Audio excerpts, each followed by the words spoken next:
Hello students, आज की class में हम लोग प्रमेय संख्या 8 और प्रमेय संख्या 9 देखने वाले हैं। देखिए प्रमेय संख्या 8 क्या कर रहा है, किसी वृत्त के वे जीवाएं जो केंद्र से समदूरस्थ हैं आपस में समान होती हैं। The chords of a circle which are equidistant from the centre are equal. देखिए क्या कर रहा है कि एक आपके पास सर्कल है, ठीक है। इस सर्कल के अंदर यहाँ पर दो कोड हम लोग बना लेते हैं, दो जीवाएं बना लेते हैं जो केंद्र से समान दूरी पर है।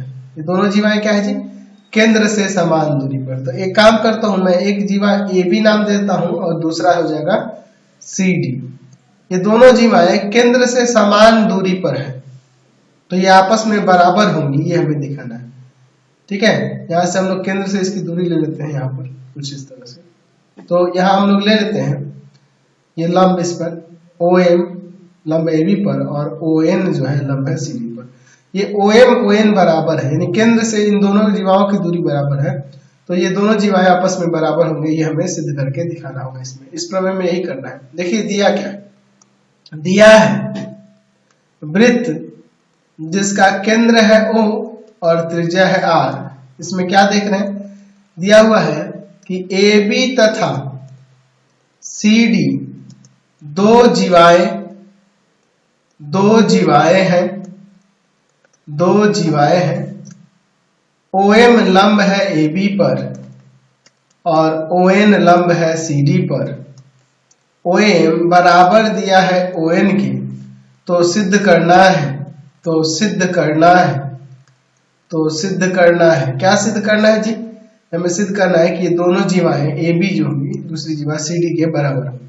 चलिए इसमें थोड़ी सी हम लोग रचना करते हैं। रचना में क्या करते हैं कि हम लोग यहाँ पर ओ से ए को और एक बार सी को मिला देते हैं। ये हम लोग रचना कर रहे हैं, तो इसको मैं डॉटेड कर देता हूँ क्योंकि ये हमारी रचना है, इसलिए मैं इसे डॉटेड कर दे रहा हूँ। हमने क्या किया, यहाँ पे लिखेंगे कि ओ ए तथा ओ सी को मिलाया, ठीक है। यही ना काम किए हैं जी। अब इसके बाद चलते हैं आगे। चलिए अब हम लोग इसका प्रमाण देखते हैं। हम लोग यहाँ दो त्रिभुज लेते हैं, लिखते हैं त्रिभुज AOM तथा दूसरा त्रिभुज लेते हैं यहाँ पर CON। इन दोनों त्रिभुजों में देखिए, इन दोनों त्रिभुजों को सर्वांगसम करेंगे। सर्वांगसम करने के लिए क्या होगा, तो यहाँ देखिए, यहाँ पर एक राइट है और ये हाइपोटेनस इक्वल होगा और ये साइड OM और ON इक्वल ये दिया है, तो हो जाएगा एंगल OMA बराबर में एंगल ONC। प्रत्येक 90 लंब होने की वजह से प्रत्येक 90। तो दूसरा OA जो होगा ना OC के बराबर होगा, एक ही वृत्त की त्रिज्या है इसलिए बराबर लिखेंगे। अब तीसरा क्या हो जाएगा जी, OM बराबर में ON, ये दिया हुआ है, तो यहां से हम लोग लिख सकते हैं कि नहीं कि त्रिभुज AOM जो होगा यहाँ सर्वांगसम हो जाएगा त्रिभुज CON की। कैसे, RHS सर्वांगसमता से। तो जब ये सर्वांगसम हो गया तो यहाँ से हम लोग लिख सकते हैं कि जो ये AM होगा ना, यह AM ये बराबर हो जाएगा CN CPCT से, corresponding parts of congruent angle से। अब क्या लिखते हैं, 2 से गुणा करने पर, 2 से गुना करेंगे तो देखिए क्या हो जाएगा, यहाँ पर 2 गुना AM का और इधर हो जाएगा 2 गुना CN का। अब देखिए AM का 2 गुना AB लिख सकते हैं और CN का 2 गुना CD लिख सकते हैं, क्योंकि वृत्त के केंद्र से जीवा पर डाला गया लंब जो होता है जीवा को समद्विभाजित करता है, 2 बराबर भागों में बांटता है ना जी। इसका मतलब कि इसका आधा का 2 गुना यानी पूरा ये जीवा हो जाएगा, यहाँ पे लिख सकते हैं। चूंकि वृत्त के केंद्र से जीवा पर डाला गया लंब जीवा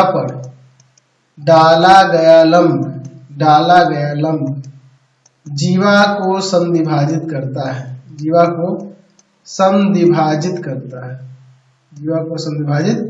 करता है, ऐसा हम लोग लिख सकते हैं। तो इसलिए AM का 2 गुना हो जाएगा AB और ये CN का 2 गुना हो जाएगा आपका CD। ये हमें प्रमाणित करके दिखाना था कि केंद्र से जो समान दूरी पर जीवाएं होंगी वो दोनों बराबर होती हैं। अगला देखते हैं प्रमेय संख्या 9। क्या कह रहा है कि 3 असंरेख बिंदुओं से होते हुए एक या केवल एक ही वृत्त खींचा जा सकता है one and only one circle can be drawn through 3 non collinear point. ठीक है, तो हम लोग मान लेते हैं कि हमारे पास 3 असंरेख बिंदु दिए गए हैं। एक यहाँ पर मैं ले लेता हूँ, एक बिंदु ए है, दूसरा बिंदु मैं देखो इधर बी ले लेता हूँ और तीसरा बिंदु मैं इधर सी ले लेता हूँ। ये हमारे पास क्या है, 3 असंरेख बिंदु दिए गए हैं। ठीक है ना जी, ये हमारे पास दिए गए हैं। तो हमें सिद्ध क्या करना है कि इन तीनों असंरेख बिंदु से एक और एक केवल एक ही वृत्त इनसे होकर जा सकता है ना जी। चलिए तो हम लोग यहाँ पे लिख लेते हैं, दिया है, क्या दिया है जी, माना ए बी तथा सी 3 असंरेख बिंदु है। ठीक है, बस यही दिया हुआ है हमारे पास। क्या सिद्ध करना है, सिद्ध करना है तो सिद्ध करना है कि 3 असंरेख बिंदुओं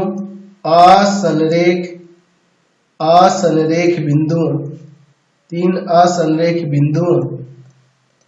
असंरेख बिंदुओं ए बी तथा सी से होकर एक और केवल एक वृत्त खींचा जा सकता है। ये हमें साबित करके दिखाना है। ठीक है ना, ये हमें प्रूव करना है कि इन तीनों बिंदुओं से सिर्फ एक ही वृत्त होकर गुजरेगा, यही हमें साबित करना है।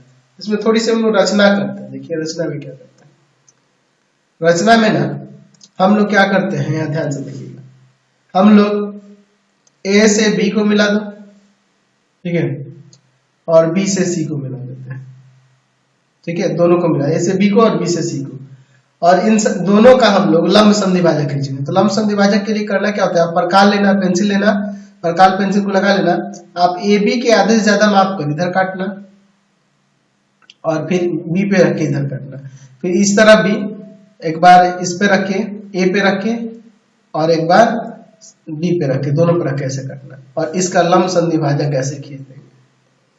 ठीक है ना जी, कुछ इस तरह से लंब संधिभाजक इस तरह से खींच देंगे, यानी कि इसको 2 बराबर भागों में बांट देंगे ए बी को। ठीक है ना जी, आप स्केल प्रकार से अच्छे से करोगे तो अच्छा हो जाएगा। उसी तरह से हम लोग बीसी का भी यहाँ पर हम लोग क्या करेंगे, है ना, लंब संधिभाजक बीसी के आधे से ज्यादा माप कर इस बी पे रख के प्रकाल का लोग इधर काटेंगे। ठीक है ना जी, फिर उसी तरह से सी पे भी रख के इधर काटेंगे, फिर इस बी पे रख के नीचे और सी पे रख के इधर काटेंगे, और यहाँ से इसको मिला देंगे।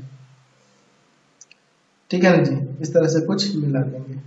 तो इन दोनों का जो प्रतिच्छेद बिंदु होगा उसे ओ नाम दे देते हैं। ठीक है ना जी, अब क्या करते हैं कि अब इस ओ से एक बार ए को मिला देते हैं, बी को मिला देते हैं और सी को मिला देते हैं। ठीक है, तो इतना कुछ रचना में करेंगे। ठीक है जी, इतना कुछ रचना में करेंगे। तो इतना हम लिख देते हैं जो भी हमने इसमें रचना में करा है। तो हमने लिखा है कि ए बी तथा बीसी को मिलाया, ए बी तथा बीसी को मिलाया तथा दोनों का लंब संधिभाजक खींचकर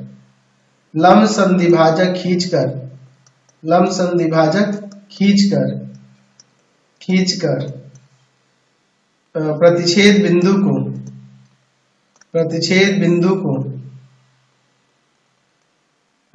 बिंदु को ओ माना, ओ लिया, ऐसे कर देते हैं। ठीक है ना जी, यहाँ पर प्रतिच्छेद बिंदु को क्या ले लिया हमने, ओ लिया है। अब इसके बाद देखिए, फिर उसके बाद क्या, ओ से ए बी तथा सी को मिलाया। इतना हम लोग काम इस रचना में किया। अब देखिए इसके बाद हम लोग इसके आगे प्रमाण की तरफ चलते हैं, ठीक है ना जी। अच्छा, हम लोग देख रहे हैं कि ये लंब संधिभाजक है, तो ये सामने वाली भुजा को 2 बराबर भागों में बांटेगा और इस पे 90 भी बनाएगा, है ना जी। तो जब लंब संधिभाजक खींचते हैं तो इसको 2 बराबर भागों में बांटता है और इस पे लंब भी होता है। तो अगर इन दोनों त्रिभुजों को देखें तो दोनों आसानी से सर्वांगसम हो जाएंगे, और सर्वांगसम हो जाएंगे तो यहाँ पे OA जो होगा ये OB के बराबर हो जाएगा। OA जो होगा OB के बराबर लिख सकते हैं। क्यों OA OB के बराबर होगा, क्योंकि ये दोनों त्रिभुज सर्वांगसम है, तो CPCT से ऐसा हम लोग लिख सकते हैं। इसका मतलब हम लोग ऐसे भी कह सकते हैं कि ये समद्विबाहु त्रिभुज हो जाएगा, और समद्विबाहु त्रिभुज होगा तो ये दोनों भुजाएं बराबर होंगी ही। तो यहाँ पे लिख सकते हैं कि चूंकि O से AB तथा BC का लंब समद्विभाजक खींचा गया है, लंब समद्विभाजक खींचा गया है। तो जब ये लंब समद्विभाजक खींचा गया है ना, तो देखिए ये लंब समद्विभाजक, इसको दो बराबर अगर इस पे लंब भी होगा तो ये आसानी से दोनों त्रिभुज समांतर हो जाएगा, यानी कि OA जो होगा OB के बराबर आ जाएगा। उसी तरह से ये OB जो होगा OC के बराबर, यानी कि तीनों ये बराबर हो जाएंगे। अच्छा, जब ये तीनों बराबर हो जाएंगे तो अगर हम लोग इस OA, OB और OC देख रहे हैं बराबर हो जा रहा है, तो अगर हम इस O को केंद्र मान लें और OA त्रिज्या वाला एक वृत्त खींचेंगे तो जाहिर सी बात है A भी उसी पे होगा, B भी उसी पे आएगा, क्योंकि OA, OB और OC बराबर, तो ये दोनों तीनों त्रिज्याएं बन जाएंगी, है ना जी। तो अब लिख सकते हैं यहाँ पे कि अब O को केंद्र मानकर OA त्रिज्या लेते हुए वृत्त खींचे तो बिंदु A, B तथा C वृत्त पर होंगे, वृत्त पर ना होंगे। अगर मान लीजिए इन तीनों को ABC को देखें तो यहाँ अगर मान लीजिए O को केंद्र मान लें और OA को त्रिज्या ले लें, अगर इस पे वृत्त खींचेंगे इस तरह से सपोज करिए, तो जब ये वृत्त जब खींचेंगे ना, ये तीनों के तीनों बिंदु उसी पे आएंगे, ठीक है ना जी। ऐसा क्यों? क्योंकि यहां देखिए, हम लोग समझ लीजिए यहाँ पे ऐसा क्यों, क्योंकि देखो OA, OB और OC बराबर, तो जब ये तीनों बराबर है तो OA त्रिज्या अगर खींचेंगे तो वो तो OB के बराबर होगा और OC के बराबर होगा। इसका मतलब कि ये तीनों बिंदु ABC जो है वृत्त से होकर जा रहे हैं, है ना जी, है ना जी। चलिए, तो हमने ये तो बता दिया कि तीनों बिंदु A, B और C से जा रहे हैं, लेकिन हो सकता है कि इन तीन A, B, C बिंदु से कोई और दूसरा भी वृत्त जा सकता है, जिसका केंद्र हम लोग O ना लेकर O डैश ले लेते, त्रिज्या R डैश ले लेते हैं, ऐसा भी तो हो सकता है। तो हम लोग ऐसा लिख लेते हैं कि यदि संभव हो तो माना कि कोई दूसरा वृत्त है ना, कोई दूसरा वृत्त है, सर्कल है, जिसका केंद्र है O डैश और त्रिज्या है R डैश। तीनों बिंदुओं A, B तथा C से होकर जाता है, ठीक है ना जी। ऐसा सपोज कर लेते हैं, है ना जी। चलिए, तो अब इसका मतलब यह हुआ कि बिंदु जो यहाँ O डैश देख रहे हैं वो इन दोनों के, यानी AB के और BC के लंब समद्विभाजक पे होगा, क्योंकि ये जीवा का काम कर रहे हैं और जीवा के लंब समद्विभाजक को केंद्र से ही होकर जाएंगे। इसका मतलब कि O डैश इसी पे स्थित होगा, इसके लंब समद्विभाजक पे भी स्थित होगा। तो अब लिख सकते हैं अतः बिंदु जो O डैश है, बिंदु O डैश जीवा AB तथा BC के लंब समद्विभाजक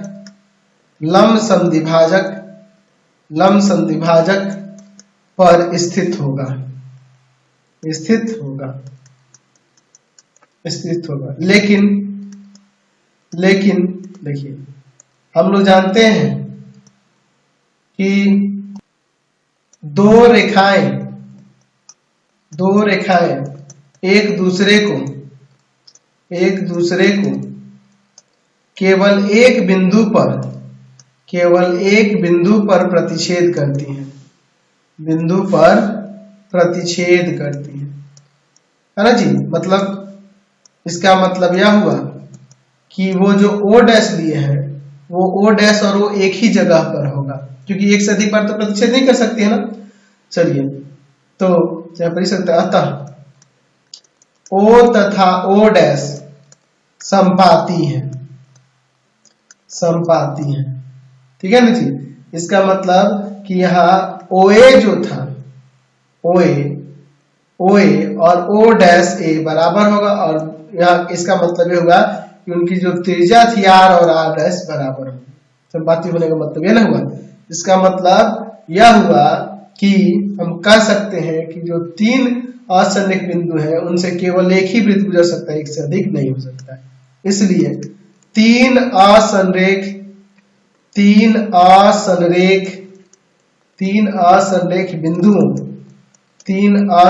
बिंदुओं ए बी तथा सी से एक और केवल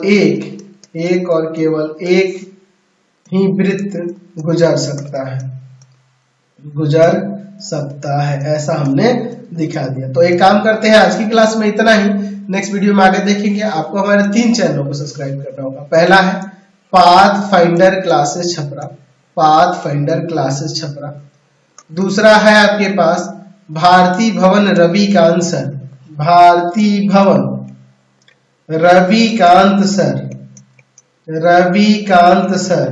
और तीसरा चैनल है रविकांत सर आरडी शर्मा